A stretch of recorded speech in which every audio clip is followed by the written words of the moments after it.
this idea of Allah covering the day with the night obviously isn't scientific, right? Scientifically, it's just that the sun is on the other side, or the planet has turned and now it's on the other side of the planet or whatever, right? So it's not that the night has covered the sun. Nothing covers the sun in that sense. But in our experience, from our eye, it looks like the night has overrun or taken over the sun. This is an important side note to make that I've made often, that the Quran is not speaking in the language of science. The Quran is speaking in the language of two perspectives, human perspective and Allah's perspective. Those are the two perspectives the ayat speak from.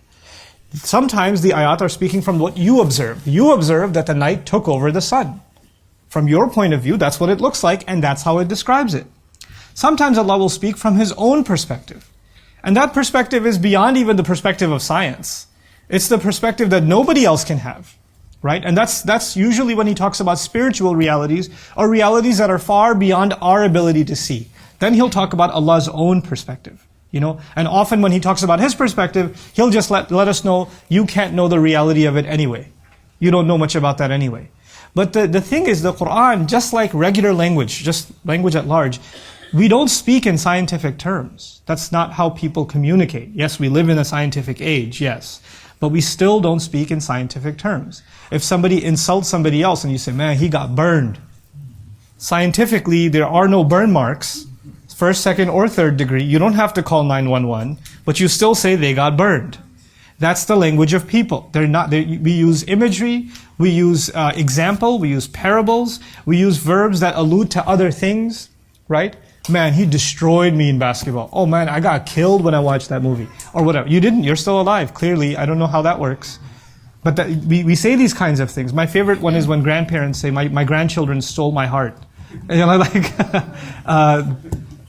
it's still there, alhamdulillah, So the point here is, we shouldn't be so obsessed in trying to find scientific phenomenon in the Quran. Yes, there may be some that are there, but that over-obsession, because we feel science is the supreme way of thinking in life today, and therefore the Quran will be legitimate if we find more and more scientific phenomenon in the Quran. That's a weak way of thinking. It's actually already acknowledging somehow that the word of Allah has to conform to the standards of modern science. And until it does, it's not really that powerful, or it's not as convincing.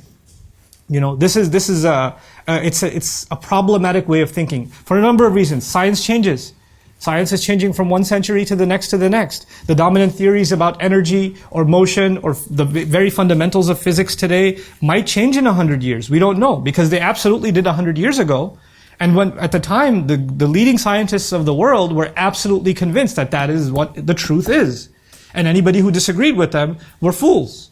And now those are the very theories that are considered myth, And so if we peg the Quran, which is timeless, to science, to show that the Quran is a miracle, and then science moves on, then we leave the Quran behind too, because then you just tied it to a theory that is no longer applicable, you understand? So yes, there may be very explicit phenomenon of nature and science that we can perhaps say there is some correlation there. Like for instance, Allah saying that the moon is in fact subservient to the sun, which is scientifically in a sense somewhat true. Its light depends on the sun's light, it reflects the sunlight, right? And it is gravitationally, the sun is actually the dominant player in the solar system, and everything else is actually a subsidiary, and they're following it, And so in that sense, sure. But taking it any further than that is a problem. Or even using that to say, aha, Quran is onto something that nobody had ever discovered before. I personally feel that that's a dangerous road to go down. What is then the miracle of the Quran? My personal view on the miracle of the Quran is that it's timeless. That it should not be pegged or associated with, you can validate the Quran from within itself, and then you can validate the Quran from outside things. Science is an outside thing. The first validation of the Quran is within itself, within its own speech, within its own powerful messaging, within its own language. There is something that is timeless, that if anybody ponders, they will come to the conclusion, وَلَوْ كَانَ مِنْ عِنْدِ غَيْرِ اللَّهِ لَوَجَدُوا فِيهِ اخْتِلَافًا كَثِيرًا. They'd be convinced this can only be the word of God. Hey guys, you just watched a small clip of me explaining the Quran in depth as part of the Deeper Look series. Studying the Quran in depth can seem like a really intimidating thing that's only meant for scholars. Our job at Bayyinah is to make deeper study of the Quran accessible and easy for all of you. So take us up on that challenge.